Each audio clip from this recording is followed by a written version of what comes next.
जय जगन्नाथ सांग मैंने मुझे एथर संबलपुर आउ संबलपुर आसी माँ समलेश्वरी की देखा न करी केमती चली जीवी से मो सान भाई की नहीं पलैली माँ समलेश्वरी पाखक सेठी जा पहुँच सारा पर मुझे देखिली एत सुंदर जगह ना मतलब कि मुझे विश्वास करूनी भावुली मंदिर बहुत छोट थी बहुत बड़ मंदिर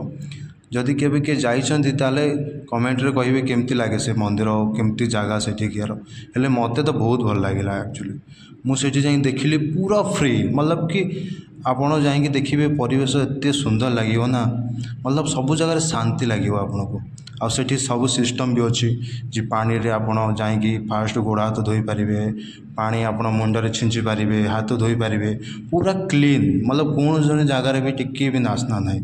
आ एते स्वच्छ मतलब कि सबू जगार पूरा डस्टबिन टू नहीं कि परिवेश को एते सुरक्षित भाव रखा जाइए ना आउ लोक भी जीवासा कर बेसी आसुना कहीं एठी भिड़ हुए पूजा पर्व कौन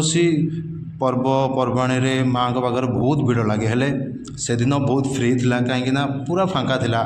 से दिन किसी पर्व नाला मुझे जाइलु आम बुली जहाँ माँ को डोरी लगिला मत जावाई चान्स मिलला माँ पाखक आ मो सान भाई की नहीं जाइली आठी आम घर साथ वीडियो कॉलिंग करके भी समस्त को देखली सब माता मान को जाकि देखिली भीतर जिते माँ अच्छा भगवान अच्छा सहित दर्शन कली बहुत भल लगिला मन को बहुत हल्का फिल है हेले आमर मोबाइल अलाउ नाला माँ को डायरेक्ट देखिबारे मोबाइल वीडियो से जो ब्राह्मण थे पंडित थे मना करदे से पुणी बाहर सारापर माँ को देखिए आम गोटे होटेल पलैलु होटेल जाकि आराम से खाइलु सादा प्रसाद बढ़िया होटेल थी एक्चुअली से होटेल ना तो मोर मन ना कि बहुत बढ़िया होटेल थी खाଇବା बेस्ट से आम चार होटेल खाई आम पुणी मंदिर को पलैलु कहीं आमर बिल्कुल भी जीवार इच्छा होता मो सान भाई कहला कि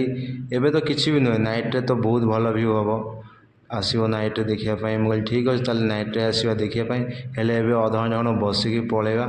कहीं एत बढ़िया लगुला से जगह ना कौन करें नाइट रे तो निहाती